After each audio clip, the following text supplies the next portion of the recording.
Oh, and welcome back in.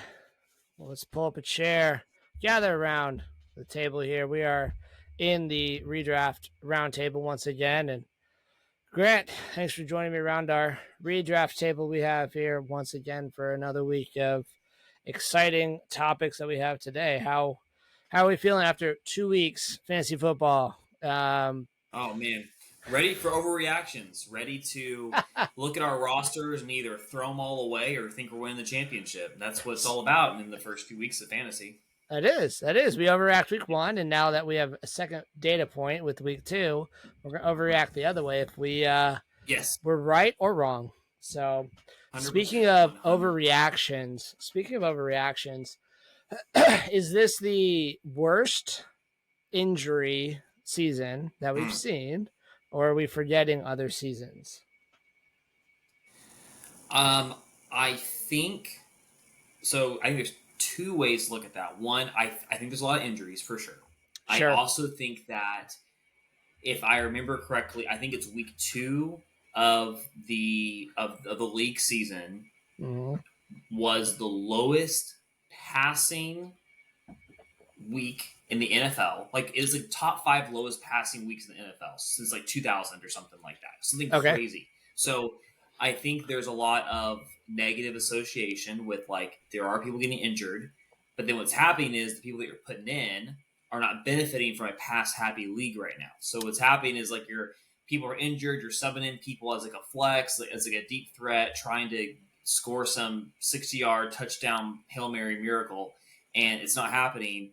And so, yes, I think that there's two factors. One is there are a lot of injuries. We're also Mm-hmm. seeing fantasy in general. There's not a lot of scoring. Honestly, it's more RB heavy. There's more running. It's looking like it's 2005 all over again.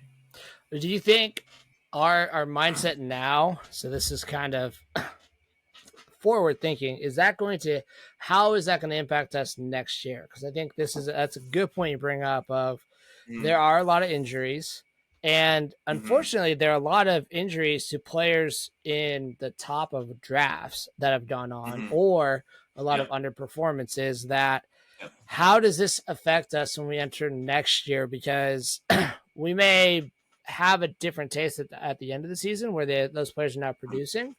We also may forget, or we may also remember, it was not a fun ride having some of these Yeah. players. Yeah. I think what you end up doing with the players is there's usually like a rebound cycle, right? So with McCaffrey, last year people were afraid to draft him because he got injured, right? He went if you Yep. had the first or second pick, you probably grabbed him or Jefferson, right? But then he had this fantastic season, right? And now he's injured. So next year, what's going to happen is people are going to be afraid to draft him, and guess what? He's going to do well. Like so, there's kind of a rebound cycle, oftentimes with fantasy. But yeah, I think this year, I think we'll see a lot more. I think we'll see more tendencies to draft safer options.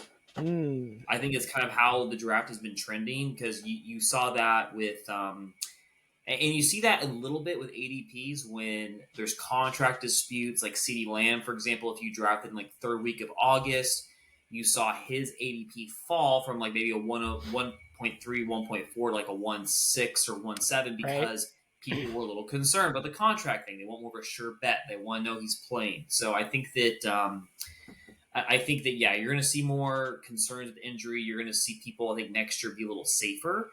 So instead of getting Christian McCaffrey, it might be a Jefferson or something or a receiver that's healthier that hasn't had the injury history. Yeah. I think we negatively affect it too much, but I think you're right. Where Mm-hmm. if you're paying attention and not just going off of how the player did last year, saying let's look at it Mm-hmm. as a whole and understanding, yes, next year Christian McCaffrey is going to be injured or not injured, but he's going to be a year older. And okay, he was injured this last year. There's still a chance of injury again. I get that. He's had a history of that, but Mm-hmm. you know, it may be the opportunity because he may dip ADP wise in our drafts that we say I can draft him and be okay with it because I don't spend the first round or the first overall pick on him this year. So I think the misconception I think people have fantasy wise is avoiding players. where we should Yeah. avoid players at ADPs. So we should avoid Mm-hmm. ADPs, not the Yeah. players. So Yeah. you can, I think yeah, you bring a good point there. Yeah, and that's a good point. I think that it's easy to avoid particular players. And if you've been burned on a player, Jordan Reed, cough cough, several years in a row, then yeah, you can decide like, hey, at an equivalent ADP, I'm drafting someone who's not Julio Jones, right? right, In the same range because I don't want that player because it feels like karma's against you, whatever. Football gods, and that's fair. But good point. Like if McCaffrey, if you're drafting like 108 and McCaffrey falls to you next round to 108, like with you having that turn in a 10-man draft, like that's a great value, right? And yeah, you probably need to take that. But yeah, a good point. Very good point. yeah. I mean, it depends on your risks, risk tolerance. So Yeah. hopefully, so I know like in the league we're in together, we've both had to deal with some injuries on our teams. Mm-hmm. I think I saw a post. I forget which media platform it was, but somebody at week 2 was dealing with their entire team was out due to Mm. injury. At that point, if that was me, I would say I'm just hanging it up and like, well, Yep. I'm not winning, so it's Yep. fine. So Mm-hmm. Yeah. that's part. Yeah. That's part of the frustrating part is we go in with the season with our process of hey, this could have worked, but for injury's sake, we see players' values affected by injuries. Whether it be a quarterback like Jordan Love, all the wide receivers in Green Bay now are suffering because they ran the ball 100 million times and didn't pass it. So Yeah. Yeah. that obviously affects them. So yeah, what's kind of the biggest injuries they're looking at coming into this week? I mean, we could list all of them. Not the ones really going on IR, and it's really unfortunate. There's a lot of very good players heading to IR or on IR now. Isaiah Pacheco was added this week as broke his fibula, so we'll have a replacement, and I think it's one of 3 people. Samaje Perine, the undrafted fan favorite Carson Steele, or blast from the past Kareem Hunt, leading that way.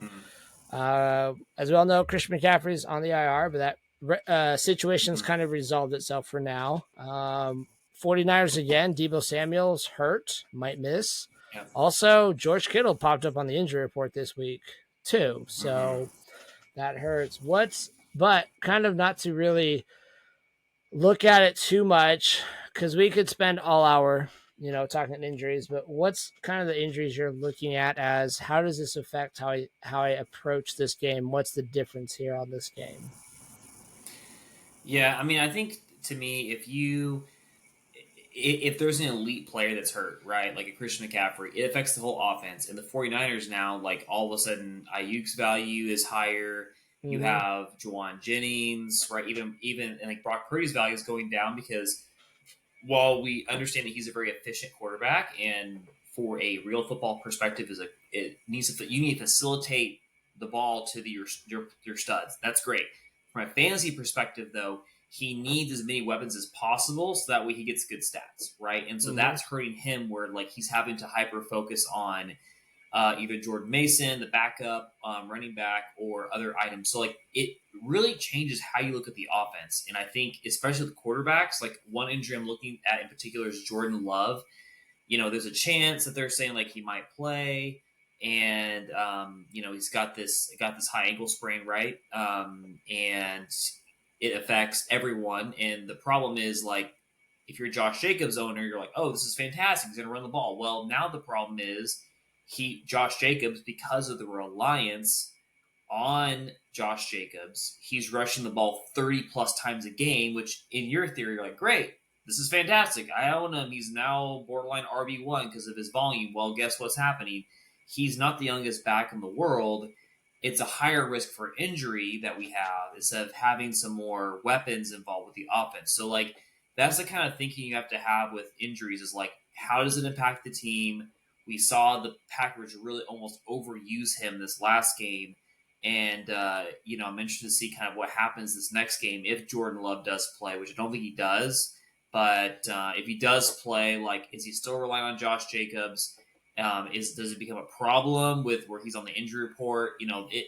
I think a lot of those things, like, you have to think about. It's not just, oh, I've got a quarterback I need to sub in on my lineup. You got to think about the offensive players that you have on that team as well. Yeah.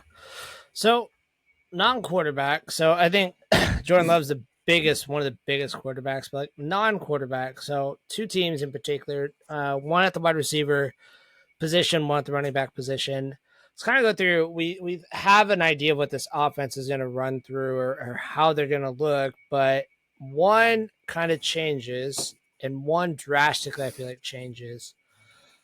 So let's look at the Chiefs and Isaiah Pacheco. He was drafted, pretty high, second, third, maybe fourth round, depending if you were super flex or not, but pretty high in most leagues on his increased volume. So he was getting about 70% of the workload. He's got double digit touchdown potential, or at least he had when we drafted him. Mm-hmm. Are Mm-hmm. you spending? Obviously, waivers have gone. So the fab has been spent, waiver wire has been gone. Are you looking at thinking I need to have one of those players? And I'm going to say one of the three: Samaje Perine, Carson Steele, or take a flyer on Kareem Hunt. Which one would you choose, and how confident are you in either of those players? And I'll give an answer here after you, but I'll pose the question to you there Yeah. first. Yeah, for sure. And I think, to me, it is how different organizations utilize their players. The Chiefs are notorious for spreading the ball around, and for all their offensive hype in general, they've typically only had, in the Mahomes era, it's been Mahomes, Kelsey, Tyreek have been the three options. Rashee Rice Yep. is now a more reliable option. Without going too much Chiefs history, the whole point is that the organization spreads the ball around a lot, and with running backs, especially until about this year and end of last year, running backs were used. Clyde Edwards-Helaire was used a lot interchangeably with Pacheco. He's taking time off because of mental health things. He's on the PUP list, I believe, or Yep. IR, and so You also had for Jarek me, back to the McKinnon. original question. Yes, correct. And I Yeah. think back to the original question, I think of those three, it's really just a coin flip. You gotta go with Carson Steele, probably gets most of the reps the first few weeks, but Kareem Hunt, you would imagine, probably has the potential to take over and have the 7, 8, 9, 10 carries a game. But because he's not been signed with the team and everything else, like, I don't really know. Knowing the Chiefs, it could be a split back on purpose until Pacheco comes back, Yeah. because they have a quarterback who could delegate the ball. So it's a different story than, say, like the Packers, where it's like, okay, your quarterback goes down and, like, now everything shifts to a running back, right? When you have an elite quarterback who can delegate the ball, the coaches, from a real football perspective, are more okay with, like, hey, we have three running backs here. Let's just see who's got the hot hand each week. Fantasy wise, like, I think if you can grab one cheaply, you stash it, see what happens on the bench. But I think starting in the next even couple weeks is going to be really tough for any of those running backs. Yeah. And I mean, the Pacheco owner is probably thinking, well, I have to start somebody else now. And it's either their RB1, or if they drafted heavy RB, it's their RB2, which that lessens the blow a little bit, but that's probably very few managers out there. So I agree. I think when we go into the draft, we draft certain players. It's, like Pacheco, we had such a high value of him because of the workload, the opportunity he was going to get, and the talent. He had the talent to go with that. When it shifts from this starter going down to the injured player, very rarely, and you can tell me all the live long day about Cooper Cup's injuries and how Puka Nacua came up last year and did all that. I get that happened, that there's exceptions to every rule. So very rarely, though, do we see the backup, especially in a running back situation, come in and take the workload one for one and have the same production. I get Jordan Mason's doing that almost that. I'm not going to say one for one, but he's doing a very good job in San Francisco with McCaffrey down. But I would agree. I think if I'm looking at this and wanting to spend fab on it, or as I was looking at that, of course, we can't go back in time now. That's already done. But if I was doing that, how I approached it was if I want the pass catcher and I want the third down guy, I probably want to go up to P Ryan. But if I want the running back that's probably going to get more goal line work, it's the rookie Carson Steele, because that's the roles they've been playing. He's more the fullback slash running back, so he's going to get more of that work. And if I want just the cheap guy, I don't want to spend a lot of fab, then I'm going to take a flyer on Kareem Hunt, even though the last time we saw him, he didn't look good. So I'm just going to say maybe he looks better, maybe that. So that's how I approached it. And I didn't get a lot of any of them simply because I'm not going to spend a lot of fab to say I want to reduce workload for a running back on a good offense that I might be able to find it elsewhere and not have to have that tied to it. So on the flip side, so different situation. So this is wide receiver now. And you probably think where I'm going, but 2 wide receivers now are not playing. One's on IR. One looks like he might go to IR, but he might at least be out for several weeks. So it's the Los Angeles Rams receivers. Puka Nacua is out for a few more weeks.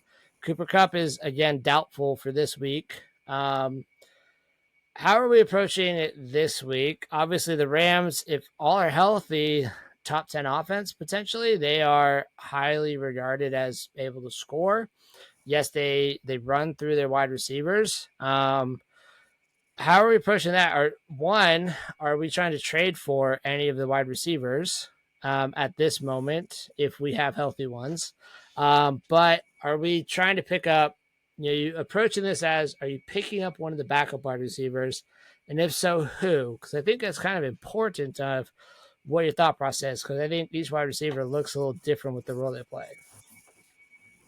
Yeah, for sure. And I think for me, with the Rams, I'm probably looking at Demarcus Robinson. Honestly, what's been great about the first 2 games is even though Puka went out the first game and Kupp went out the second game, he's had a floor of about 6-7 points, which tells me Stafford has some kind of connection there, and what that tells me is that if he becomes the number 1 option, yes, it's going to be harder because teams are going to know what's going on. They're going to dial in on him, and he probably doesn't have the ability to stand out as an elite receiver against like the team's top DB on him the whole game. Right. But what I'm thinking is, for most leagues, right? Obviously, waivers passed yesterday, but for most teams, you get him for cheap, maybe 10-15% of your fab if you're doing that style of waivers. But a good flex option for sure, because Stafford's got to get the ball somewhere. You would also imagine what we talked about, right, with the injuries affecting the team chemistry, right? So now what's going to happen is, it doesn't take a rocket scientist to figure out, they're going to dial in on Kyren Williams. They're going to load the box, make Stafford throw the ball to receivers that he doesn't have as much chemistry with. It's the third string, fourth string on the depth chart that is now getting the ball from Stafford. Stafford's a great quarterback, but when you have a little bit of those trust issues, we saw that with Cooper Kupp in game 1 where Puka goes out and Kupp gets 21 targets, right? We saw that. So, again, little things add up, and those kind of things are what goes through your mind with the offense. But yeah, I think Demarcus Robinson is worth the stash. I think it's a flex play. I'm flexing him right now in my dynasty league that has a bunch of injuries and people who are out and things. So definitely playing him this week to hopefully get a solid 10, 12, 13 point game out of him.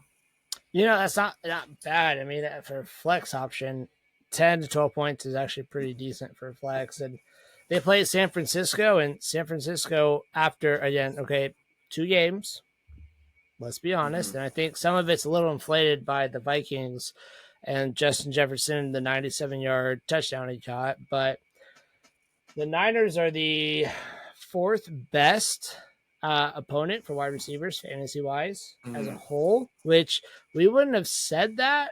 And you think, well, the Niners, they're scary. It's a scary matchup.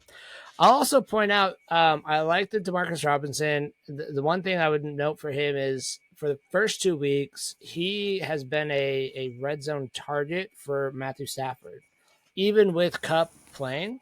So I think that Mm-hmm. that bodes well for him. Is he is a receiver being looked at in the red zone. I think Jordan Whittington, kind of a flyer, and he might still be out on waivers. So that may be a stash and hold to see how long Cup's going to be out. I think he's the slot replacement for Cup.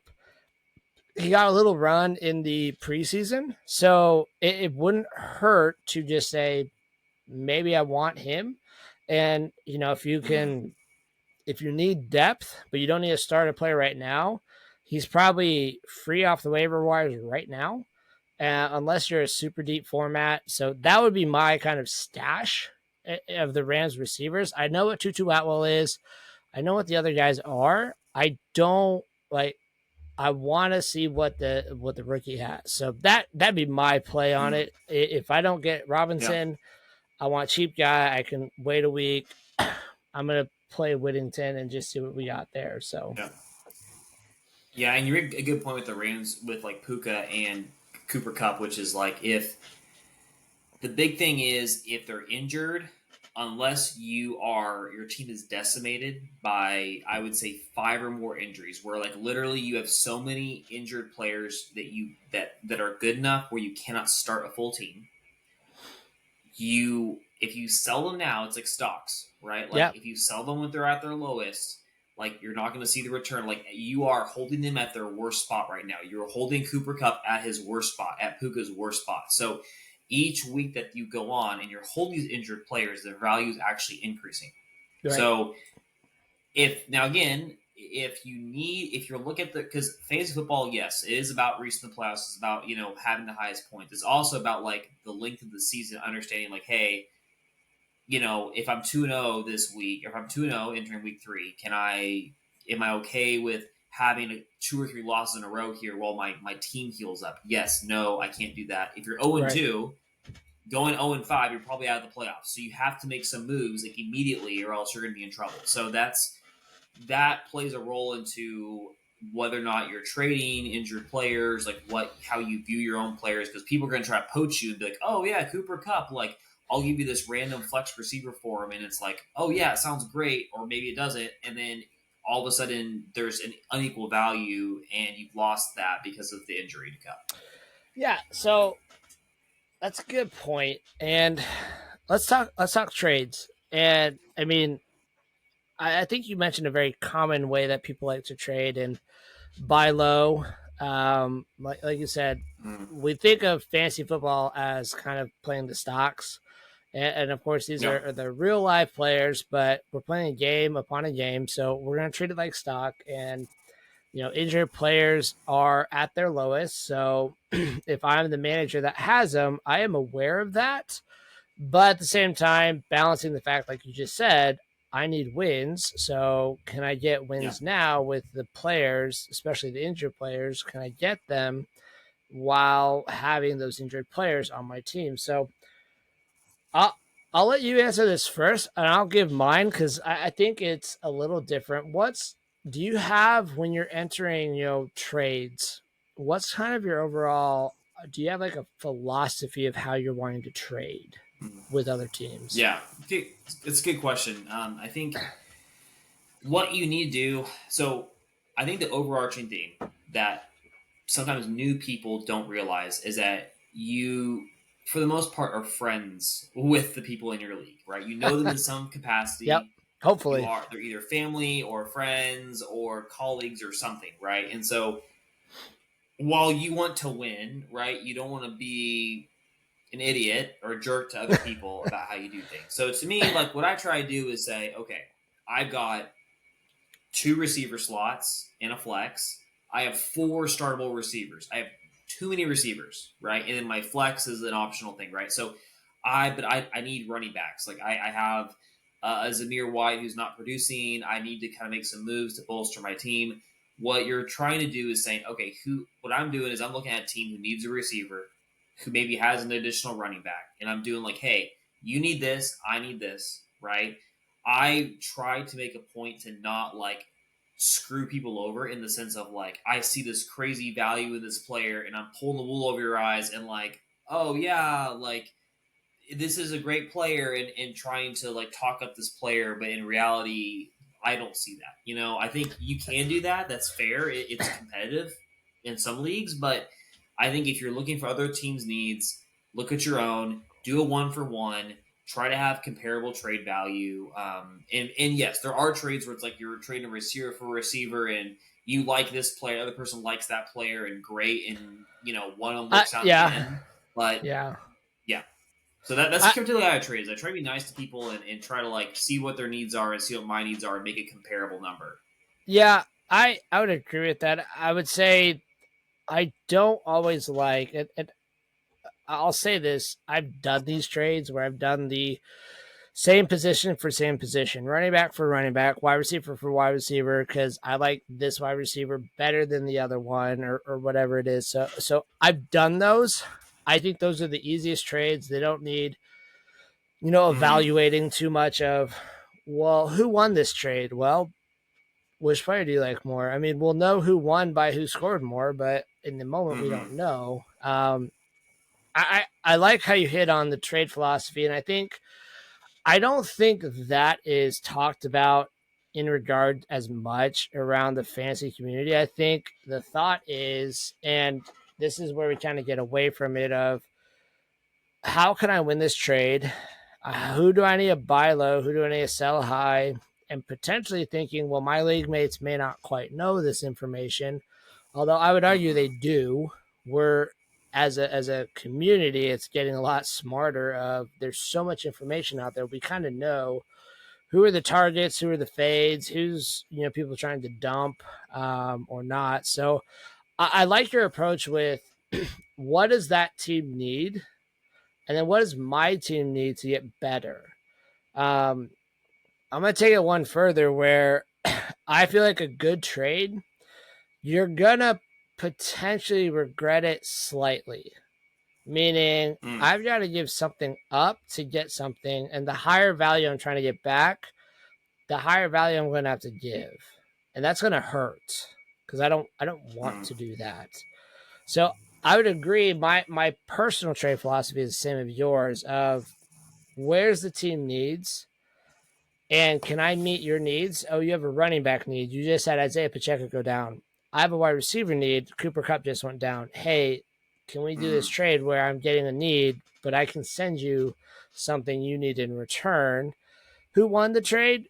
You know what? Both, because you each get what you need at the time. So I think the win-win, and I don't think it's a cop-out answer, but I think the win-win is the best way to view it. Versus, we typically hear podcasts or we read the articles or whatever it is of buy low on this player, sell high on this player, get rid of this. Like these are the players to dump on your league mates so you can, you know, not have a risk on your team. And Yeah, there's nothing wrong with exactly. that. Yeah, there's nothing wrong with that. But I'd like if I know, hey, I'm selling high. I may be honest, like, yeah, it's Yeah. kind of the high point, so I get it. But yeah, Yeah, I agree, and like I think that the big thing is, like you mentioned, it's like do you have to give up something to get something, and I think a lot of people, human nature is like I want to benefit from the trade. I want to like not screw someone over, but like, hey, I want to receive $5 and give $2. Like everyone loves that. Everyone loves that kind of like.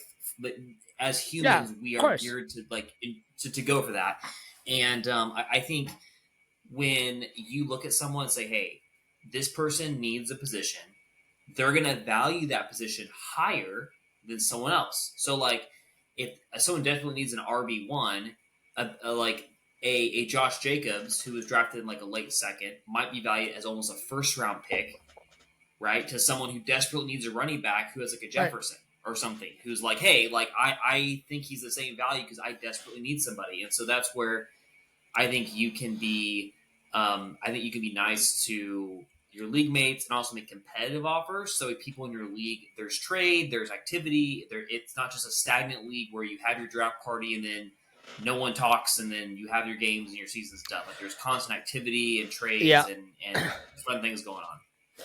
Well, and I think the key to doing a trade like that is you have to be in communication. You can't just send a blind offer to that manager, be like, hey, I'm gonna trade you Josh Jacobs for your wide receiver one. They may be like, I don't why would I do that? I'm not doing that. But if you have a conversation saying, well, at this point, one, I think we are beyond draft position. Um, Now, I may be kind of the Mm-hmm. minority, but once the draft is done and we've hit games, we now have production. Some of it may be overinflated, but we have production. So we know, are these players worth what they were drafted? I don't know. We have the production, though. So they either are or they aren't. And so now is the time to start thinking of those moves. So, um, question on some of the buys. And I know I don't like talking about buys and sells, but if you're looking to trade for, maybe you lost Cooper Cup, but you're trying to maybe replace him a little bit. Are you going after a player like Chris Olave this week? Mm. It's a good question. I think if you've lost a big receiver, like you mentioned before, you're going to give up serious capital Yep. to get the kind of production that Cooper Cup is going to have. Um, the Saints' offense is really hot right now. Is it sustainable? I don't know, but they So have beaten both a very. Oh yeah, sorry. yeah, I Go was ahead. gonna say they beaten Carolina and Dallas. I will say Yep. so. While the Saints' offense is hot, the reason I'm asking about Chris Mm-hmm. Olave is he is not produced as the number one overall wide receiver from a Yes. fantasy production wise. Correct. And you would think with an offense that has scored almost what 80, I think it's I can't remember how many points. It's like 80 something points in two Yeah, it's games. You would think he insane. would be the leader by far.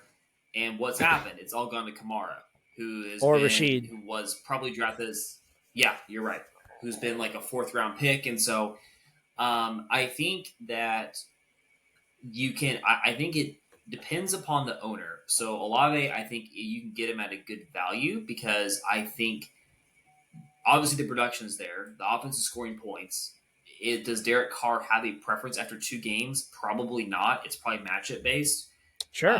And with how quickly those games got out of hand, that is going to affect the scheming for the defenses too. Like they might have gone to more of a prevent mode to prevent big plays. Well, all of a sudden, 5, 6, 10-yard chunks that Kamara is getting, and they start running the ball a lot more, which means that there's just overall less volume and all these different factors. So I think that also goes into the whole Michael Pittman, Alex Pierce conversation, which he falls in the same boat of like you drafted Pittman and Olave as the Mm-hmm. leaders of these offenses, and the wide receiver two has come to the front as the points leader. And so to me, I think both of those guys are buy lows if you can. If the owner's trying to get rid of them, I think that overall the volume on both those teams is going to come back. I'm a little more hesitant on the Colts with Pittman and Richardson with all the turnovers that he's had so far. Then of Yeah. course the Saints, but I think the overreactions are pretty egregious in the first 2 weeks of fantasy. Your your player can score 3 points and then 22 points the second game, and even that 22-point game might be the only 20-point game of the season. The overreaction is, wow, this person's great, he's back on track, and all this stuff, right? And so I think if you had a rebound week or two low weeks in a row, I definitely play that overreaction in your favor and go with it. So, Yeah. but yeah, I definitely think Olave. I think a buy low. The offense is really moving. I don't really see Kamara taking up that much of the offense week by week. And overall, they were in advantageous situations to run the ball a lot. Right, they were Oh ahead. yeah. They needed to run the ball to burn clock, and they kept scoring running, which made obviously there's more incentive to run on top of that, right? So would you trade Kyron Williams for him? Let's say you have Kyron Williams, but you need wide receiver. Would you? Because Kyron Williams is kind of a potential sell high right now as well. Yeah.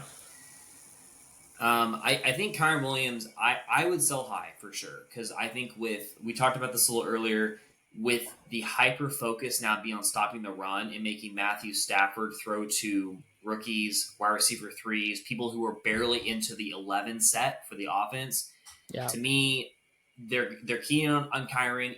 You know what he reminds me of a lot of is Saquon Barkley with the Giants, where it's like Oh, they know at this point the offense runs through that person, and if the Rams are going to win, Kyron Williams has to have a good game, right? They're going to make Stafford throw the ball, which normally sounds like a bad idea, but with he needs functional, competent receivers to do that. And not saying these guys aren't, but they don't have the experience. They don't have the week in week out responsibilities of being the leaders in the receiver room, which I think could be a problem. And like for sure, I think if Kyron's available, I think definitely I think you try to sell him if you have him for sure. right. I think, and again, if you're trying to buy him, I think you wait a few more weeks and see if you can get some value before Cup or Puka come back. Yeah. No, absolutely. So, wide receiver has kind of come out the gates pretty slow, but weird game against New England, and then didn't really produce last week in Kansas City. Cincinnati, Jamar Chase. If you're the Jamar Chase manager, you drafted him in the first round, and you believe that he's going to be there. You believe that he's going to play. He's going to produce. The string of games he has coming up: Washington, I think the Giants. I think the next month is very favorable from a passing perspective. Mm-hmm. If you're the owner, are you looking at this as I'm panicking, or is it knowing, hey, I I know what the last 2 weeks have looked like. I also know what the next 4 weeks is going to look like if I look ahead. So am I panicking? And maybe if somebody offers me, say, uh, Marvin Harrison Jr. off his big game for Jamar Chase, Mm-hmm. are you looking at that Mm-hmm. saying, yep, I'm going to take the young guy, he's got it, or am I going to take Chase and say he's going to get it, he's going to do it? Mm-hmm. Yeah, no, that's a good question. I think the Bengals offense is kind of a weird thing right now. We saw the Patriots really contain them week one. Chase is doing all of his contract kerfluffle that's going on, and so Mm-hmm. he practiced half the week for the Patriots. His disdain for the Chiefs is very well known, so he practiced well for that, but lined up against Trent McDuffie, who I think is He's undervalued good. as Yep. a back. Yep. Yes, and so he held Chase to I think it was when he was guarding him one catch. I think it was something like that, one or two catches. And I think so so. I think for the day he had like 43 yards. Jamar Chase did, or something like that, Yeah. I think something like so. that. But anyways, Yeah. yeah, yeah, yeah. So I think overall with Chase is like he's had first week was like not a full week. The Chiefs DBs can play lockdown defense, and there's a lot of emotions with that game that there's a lot of emotions. It's almost like a Josh Norman Odell type of thing. Not with McDuffie, but with the Chiefs. Like he hates the Chiefs. It's well known that Jamar Chase does not like the Chiefs, and so there's a lot of emotions in that. Yeah. So I think now going forward, I think he'll be a little more level headed. Marvin Harrison, again, like it's I personally think like they're roughly comparable. I think that they were drafted similar. I think it's just more of like what you mentioned is like receiver for receiver. What are you feeling like? Do you like the potential of the rookie? Do you like more of like the elite quarterback connection? Because I think most people would argue like Joe Burrow is a better quarterback than Kyler Murray and can read defenses better and go through progressions better. But you then also have Jamar Chase, who has had more like extracurricular problems than Marvin Harrison has, right? So I think to me it's kind of one of those things of like it depends on who you like more. If you're the Chase owner, can you flex them? Do you have other options? Are you needing someone to immediately go into your receiver one spot and bolster your team? Are you in a 12-man league where you're desperate? I mean, are you 0-2? Like, there's a lot of questions that are involved with that. And I think that's part of the difficulty of, you read, oh, did I win this trade? And there's so many factors to consider with well, how big's the league size? What's your team comprised of? Like, what's all involved with that? So I would agree with that. I think for the Chase owner, if I'm a Chase owner, I'm holding steady, knowing I think better Yes. days are ahead.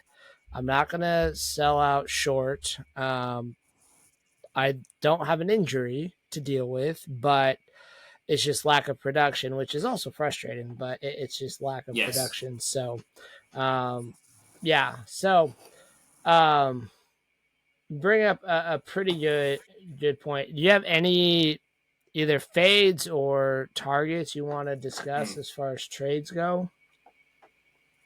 Mm. It's a good question. I think for targets, um, I think there's a lot of value in the waiver wire.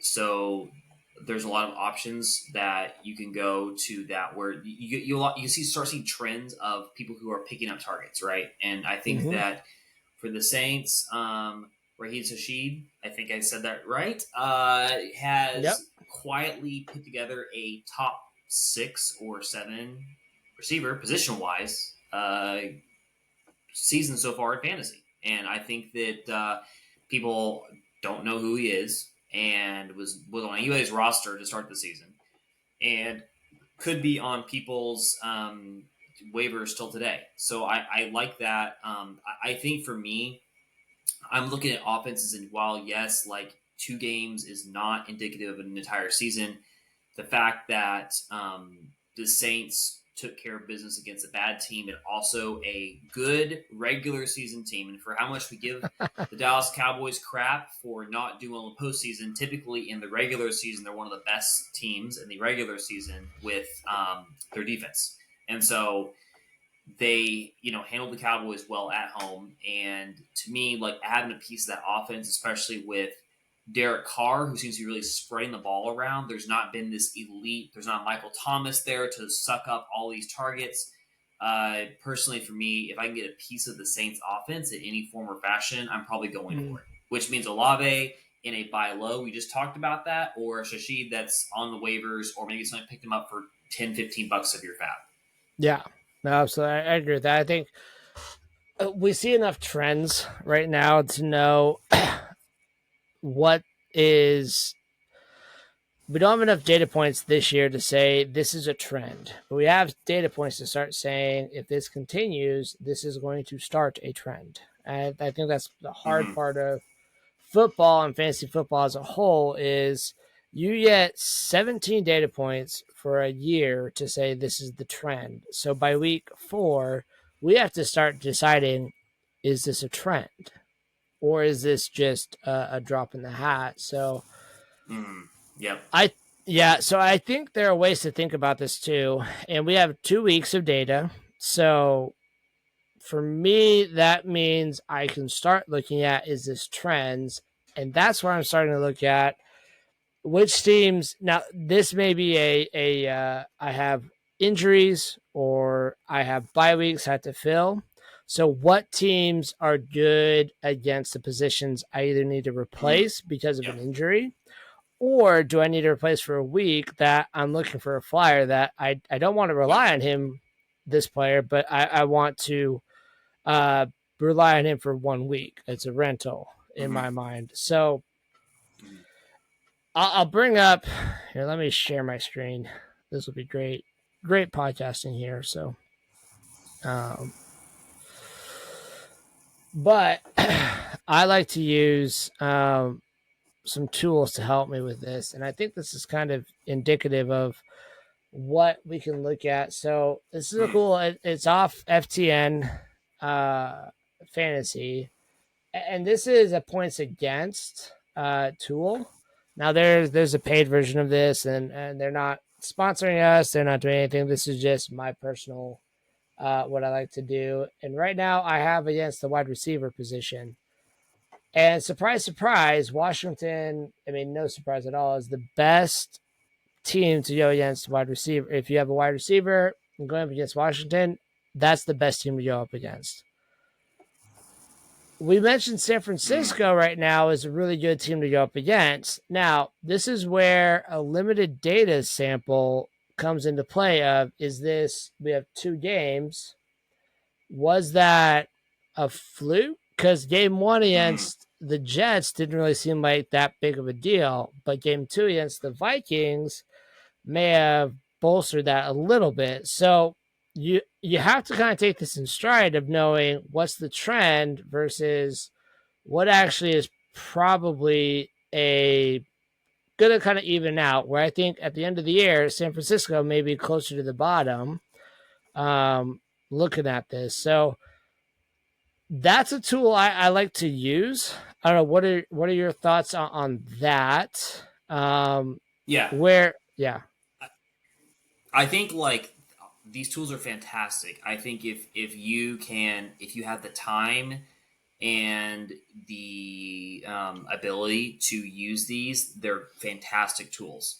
I agree with you. You mentioned this. You alluded to this a little bit earlier.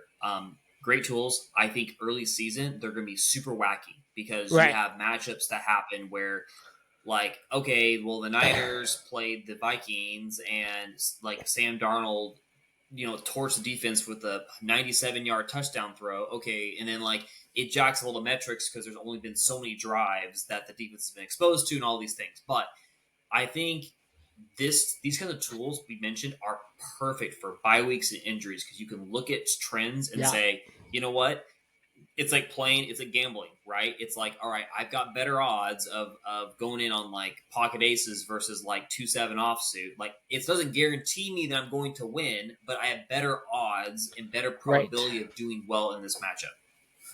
yeah. No, I agree with that. And what's interesting is, if you start looking at some of these, what I like to do if I have time is, I'll pick on Kansas City because Kansas City, Mm, we both would know Kansas City very well, but they are very good. Top, I think 10 against wide receivers, and it shows. Now, this is the wide receiver position as a whole, so you think potentially 3 wide receivers. They're very good against wide receivers. They're also right next to Carolina. I think that's for 2 different reasons. Where teams are up on Carolina so much they don't need to run, they don't need to throw, so they're not. Um, but you then switch to a position like tight end. Kansas City is not very good against mm-hmm, the tight end position. And I think we saw that where week one, it's Isaiah Likely goes nuclear mm, on them. And then yep, week two, you have Mike Gesicki and Eric All and another tight yep, end have career games against Kansas City. So I yep. think, like you said, bye weeks or injuries and take into context what these tools tell you to say this is probably a good week to, hey, I need help at this position. Where can I look for this? Mm, Where can I yep. find this? So Yeah, and again, this could be where on your team you feel super stretched and you feel like we talked about this with the trail. Like if it feels a little painful, it's probably equal. Where yeah, okay, your team is stretched thin. You don't have your bench is very bad. You have people that normally wouldn't start, but they're backups or handcuffs for others. Tools like that can help you pick up someone off of waivers and get by for a few weeks, right? You're looking at matchups, you're streaming matchups, and I mean, and most people do that to an extent with defenses, right? You look at yeah, certain teams that aren't good and the quarterbacks are young or the offensive line's bad and you stream your defense against that team, you're doing the same thing with regular players and what these tools do, right? You're looking at, all right, against tight ends, the 49ers are like 28th. Okay, great. Well, tight end's a wasteland, so I'm playing the Panthers tight end because I don't know who he is, but I'm playing him because like I'm probably gonna get 5 points out of the deal versus like nothing or two, right, right? right. So yeah, definitely a great use of a great resource if you don't want to spend draft capital to immediately make your team better is being a little more savvy on the waivers and streaming people using those kinds of tools for sure. Yeah, I think somebody that fits that this week, if you're looking at wide receiver help, somebody that really fits that this week is I'm gonna say Greg Dortch, and I'm gonna say it Mm-hmm. now. put the caveat to that. I say him because he plays out of the slot mostly for Arizona. I understand Marvin Harrison just went nuclear. He just had his breakout game. Detroit is susceptible in the slot more than the outside wide receivers. That could Mm, be partially due to they face Cooper Kupp in the slot and they face Chris Godwin in the slot. Greg Dortch is not the same level of wide receivers as either of those two. I'm not saying he is. What I'm saying though is that's the place to potentially target. So if you need a flex that has potential boom upside, I think if I look back on there, Detroit is a very good matchup against wide receivers as a whole, the mm, slot position specifically. So I'm going to target the guy that plays the slot out for the Cardinals and say, hey, it's a risk, but yeah. I'll take the potential boom versus the 2 points of my safe player because I need the boom. Mm-hmm. Yeah, and that's a viable strategy people have with like a flex position is it. You're playing a league that's got two receiver slots, two running back slots. Those are typically your more solid, steady players normally, right? Or they're your Yeah. studs. And then flex is an opportunity for you to say, you know what? Am I trying to go more reliable? Am I trying to fit in the best possible, or is it more of a home run? Like a Xavier Worthy is a perfect example of a flex. It's like, all right, he might like.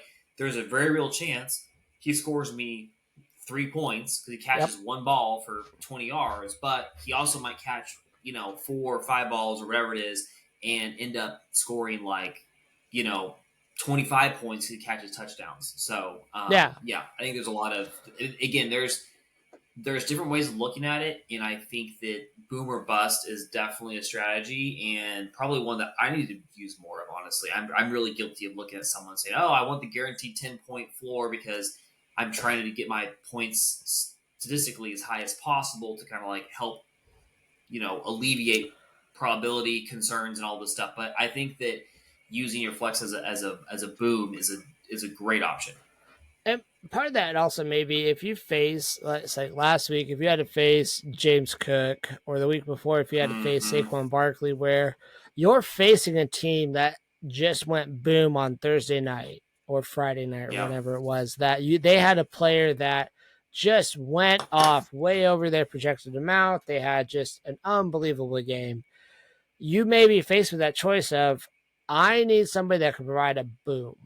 I need somebody that Yep. can give me a little more upside, and recognizing that the floor is very scary. I could get 0 points. But at Yep. that time, it's about what's the probability of this player could provide me that high output that I want. Yep. And if it works out, great. If it doesn't, well, okay, we don't know the future. So it didn't work out. It could have. It has that probability to, at least. So, Yeah. Exactly. Yep. yeah. Oh, where does the time go? This is awesome.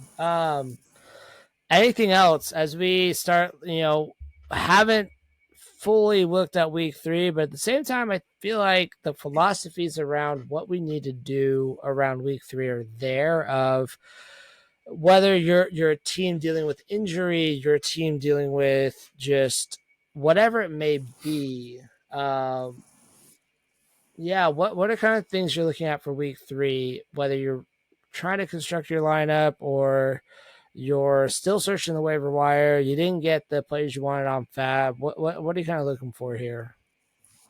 Yeah, I think I what I'm kind of looking forward is like trends, and I'll kind of Mm, phrase it as a question back to you. Honestly, is like you have players that you drafted in the first few rounds.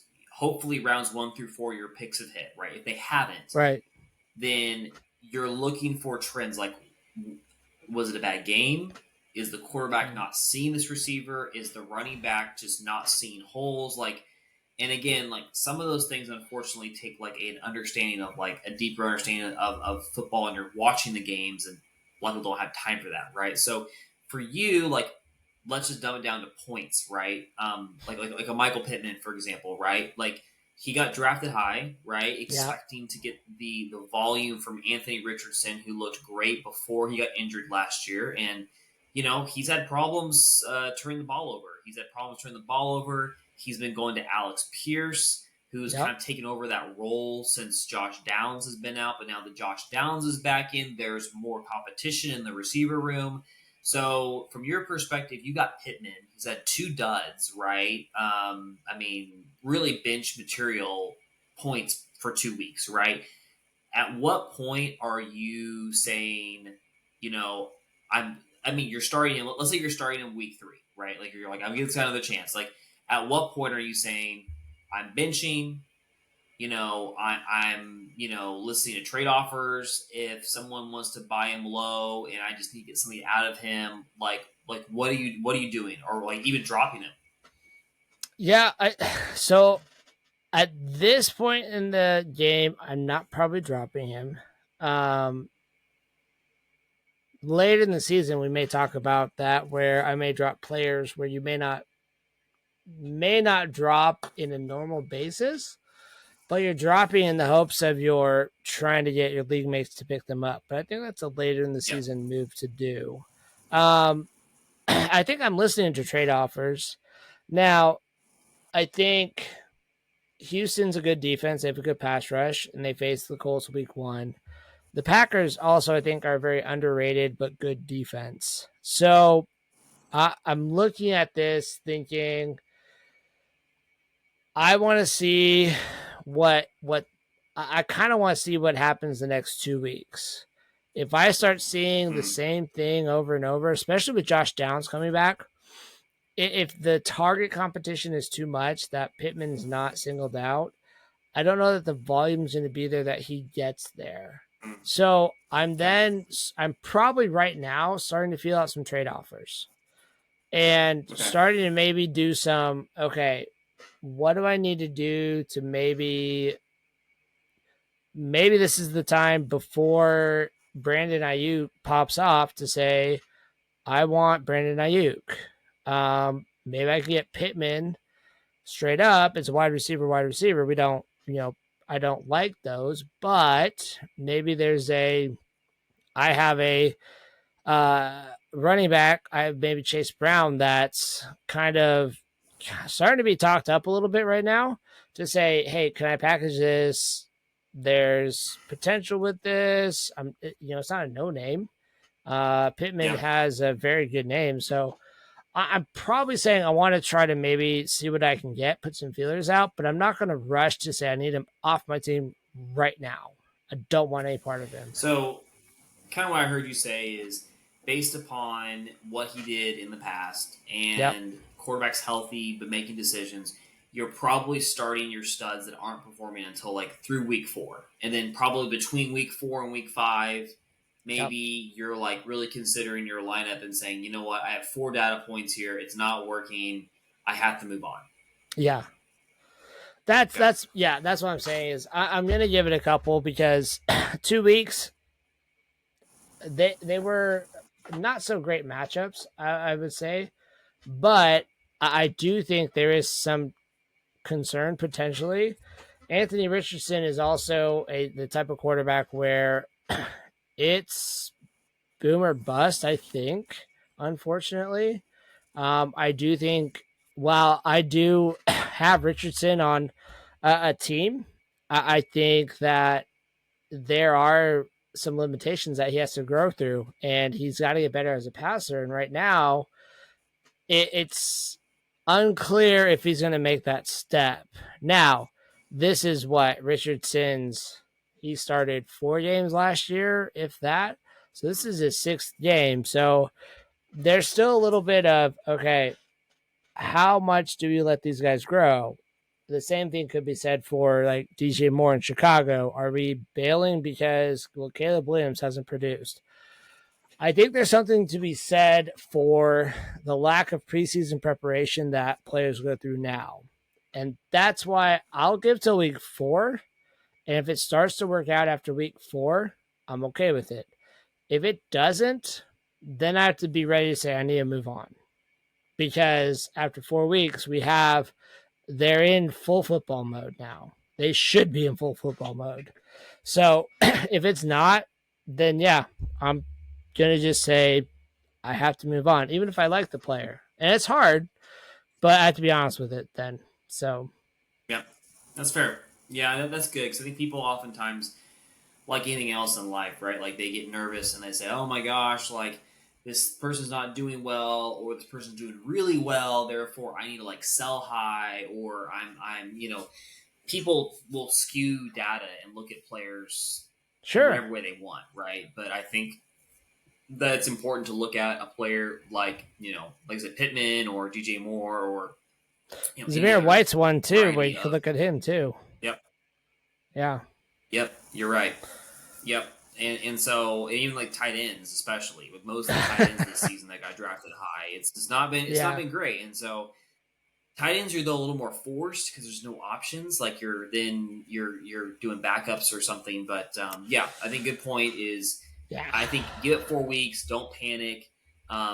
And I think if you start off like 0-2, 0-3, 0-4 or something because of just luck or other things, then sure, like that's the point where you might need to change it up because your goal is to get to the playoffs and really fantasy football is about probability because your Yep. team, you're playing a random team. And if you had played Team A instead of Team D, you would have won. But you happen to play the wrong team that week. And so, throughout the course of the season, if the trends are not going your way, then yeah, you make a move because the goal is to get to the playoffs, win a championship.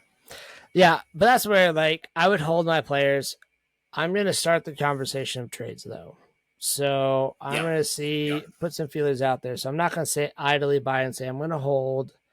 Um, hmm and I think there are a lot of players that you can do that with. Zamir White's a good one too. If he doesn't produce this week, if I'm have him on a roster, I'm very nervous and saying, okay, maybe I can get some value because he's still hmm the potential lead, but he just hasn't produced. So I think where the issue comes in for me is when a manager says, well, I drafted him in this round, so therefore I need that round in return. And to hmm me, I don't equate it that way. So yeah, yeah, that's fair. yeah, I think the biggest thing I would say is be nimble in your evaluation process as the season goes on. Be ready to be changing it to say, I'm going to change it. So, well, as we look forward to another uh, week of fantasy, what are your pieces of advice, things you want to look for, things you want to remember as we head to week 3? I think for me, what I'm looking for is not overreacting. It's easy for me to do that because I want the excitement. I want like this is not like I want to feel things, right? I want to like feel like excited about my team and change it and all this stuff. And I think it's calm down, let the process work itself out. You drafted well, like it's okay. And the other thing is don't play things like don't do obvious things without understanding the situation. For example, like on Carolina, right? Mm. Everybody's like, "Oh, I'm grabbing the Raiders defense this week because they're playing Carolina." Well, guess what? Quarterback change. Andy Dalton, Yeah. veteran, is now playing. I don't expect that Carolina is going to all of a sudden lose. It is going to play the same way they did with Bryce Young, right? So things like that, where it's like don't just assume like, well, it's the Jets or it's the Panthers or whatever it was in the past. Excuse for like, well, it's XYZ team. I have to play the defense against them or the kicker or whatever it is. Like, don't automatically go to that. Use tools like you said. Look at value. Look at trends and make good decisions. There you go. I think that's great. It's well said. Where yeah, be ready to be changing. Um, Yep. I honestly that'd be what I'm looking at this week is understand where to change, be ready to change. Don't panic. It's 2 weeks, Mm-hmm. and we are just now. Football is just forming up. We have real NFL teams that we did not think would be 0-2 that are 0-2, and we have teams that have Yep. won games that we would say should not have won. So anything can happen. Be ready. Evaluate your roster accordingly. Don't think too highly or too low of them. Um, yeah, that I would say the same thing. I think at the end of the day, I'm just happy that, hey, football's back. We have Yep. it is going to fall, and football's back. We're gonna enjoy that. So, but Hmm. with that, Yeah, we're and I think too, gonna like yeah, no, go for it. I was saying, like kind of final thing too is like don't beat yourself up too much about Mm. making bad decisions or like I had choice A or B and I chose A and B scored more points. Like it happens. It happens to all of us. Don't beat yourself up about it. It could have been a good matchup and you just chose wrong. So Well, it happens. and yeah, what you said too. I'll end on this. I look don't look at your record as much as look for how many Mm-hmm. points you're scoring. If you're scoring towards Mm-hmm. the top of the league and you have an 0-2 record, bad luck. It's fine. Move on. Yeah. That's the scoring is going to be what holds you and gets you to the playoffs more often than not. If you have a good scoring team, Yep. chances are you're going to put yourself to win week in and week out. You just get lucky or not with the matchup. So look at that first and not at your record. So that's what I would say. So I agree. with that, I agree. we've got another week already underway. Thursday night football is already going. And yeah, another fun week. So with that, we will exit our roundtable for this week, and we will see you all next week.